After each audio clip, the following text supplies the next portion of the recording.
Good evening everyone, welcome back to our channel. Today we will discuss about properties of cane sugar. यानी कि आज हम sucrose की properties को discuss करेंगे। इससे पहले मैं आपके साथ मोनोसैकेराइड्स के जो ग्लूकोज है, फ्रक्टोज हैं, उन पे डिटेल में लेक्चर अपलोड कर चुकी हूँ। तो आज हम पढ़ेंगे सुक्रोज के बारे में। देखिए सुक्रोज जो है वो किसका एग्जाम्पल है? डाइसैकेराइड्स का एग्जाम्पल है ये, ठीक है।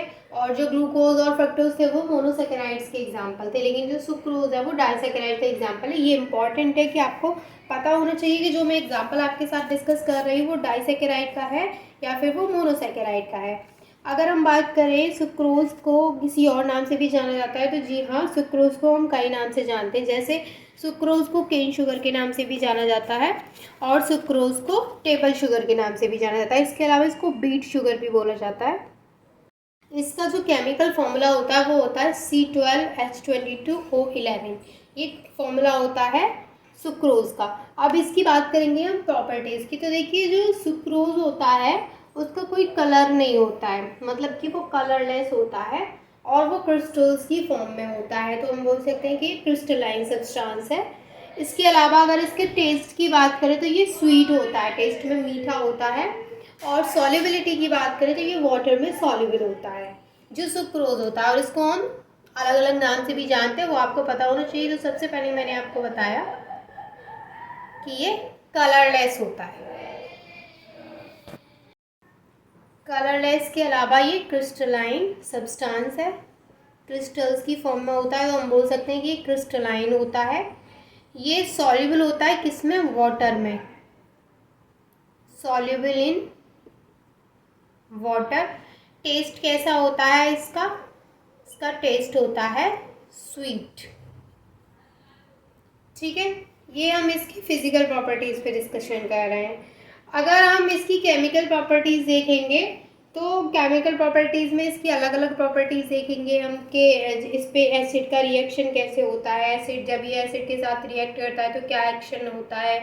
हाइड्रोलिसिस कराते हैं तब क्या प्रोडक्ट मिलता है। एसिटाइलेशन कराते हैं तब, या फिर फर्मेंटेशन कराते हैं तब क्या मिलता है। तो वो इसकी केमिकल प्रॉपर्टीज़ है जो हम अलग अलग आपके साथ डिस्कस करेंगे। अब जो हम सेकंड, पहले मैंने आपको ये बता दिया थोड़ा सा कि ये कलरलेस होता है, क्रिस्टल्स की फॉर्म में होता है, वाटर में ये सॉल्युबल होता है और स्वीट इसका टेस्ट होता है। अब बात करें इफेक्ट ऑफ हीट।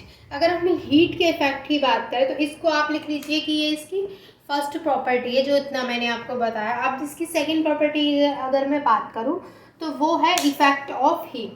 देखिए इफेक्ट ऑफ हीट की अगर हम बात करते हैं तो इफेक्ट ऑफ हीट, यानी कि जो सुक्रोज है उस पर हीट का क्या इफेक्ट पड़ता है। तो देखिए अगर सुक्रोज को स्लोली हीट करते हैं केयरफुली तो वो क्या होता है, धीरे धीरे मेल्ट होता है और वो जब कूल हो जाता है तो कूल होने के बाद वो एक पेल येलो ग्लासी मास में कन्वर्ट हो जाता है, एक सॉलिड बना लेता है जो कि पेल येलो कलर का होता है। और वो जो सॉलिड बनाता है वो उसको बोलते हैं बार्ले शुगर।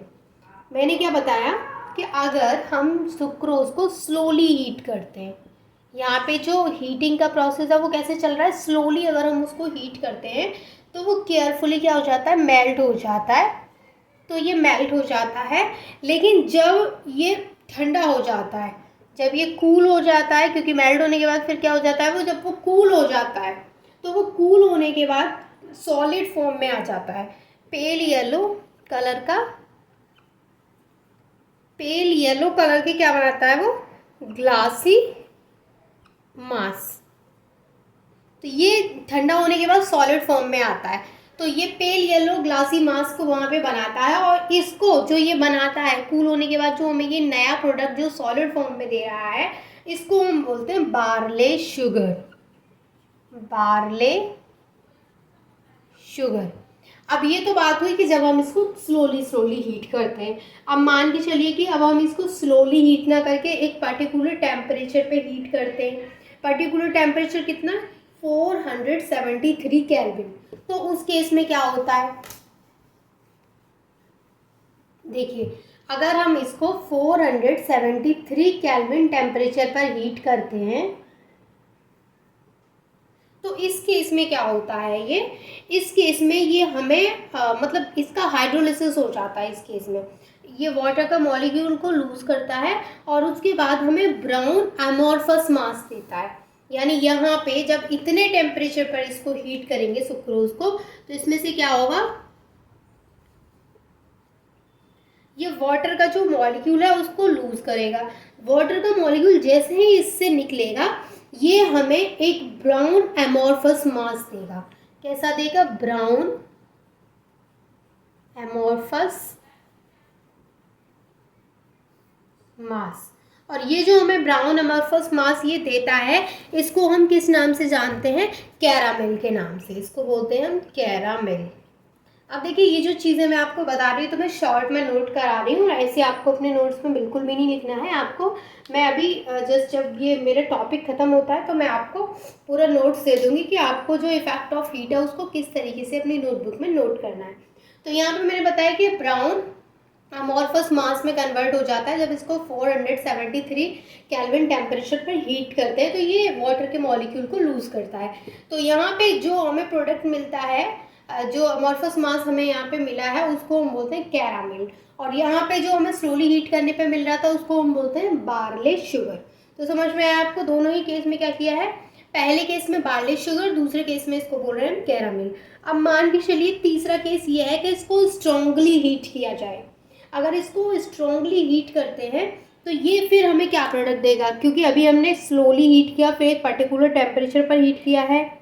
तो उस केस में क्या होता है कि जब इसको स्ट्रांगली हीट करते हैं तो इसकी एक कैरेक्टरिस्टिक स्मेल आती है, एक बर्न शुगर जैसी इसकी स्मेल आती है जब हम इसको स्ट्रांगली हीट करते हैं। अब ये जो मैंने आपको दो प्रॉपर्टीज़ बताई हैं, जिसमें कि पहली मैंने आपको इसके कलर क्रिस्टल्स की फॉर्म में होता है, सॉल्युबल होता है, ये बताया था। और सेकंड में मैंने इफेक्ट ऑफ हीट में 3 केस बन रहे हैं। पहले केस में उसको बार्ले शुगर बोलते हैं, दूसरे केस में उसको कैरामिल बोलते हैं, और तीसरे केस में अगर उसको स्ट्रांगली हीट करते हैं तो वो एक कैरेक्टरिस्टिक स्मेल देता है बर्न शुगर की। ठीक है, अब ये आपको कैसे नोट करना है मैं आपको वो बता देती हूँ। तो आई होप कि ये दोनों प्रॉपर्टीज़ आपको अच्छे से समझ में आ गई होंगी। कोई भी डाउट है तो वो आप मुझसे पूछ सकते हैं। And thank you so much for watching this video.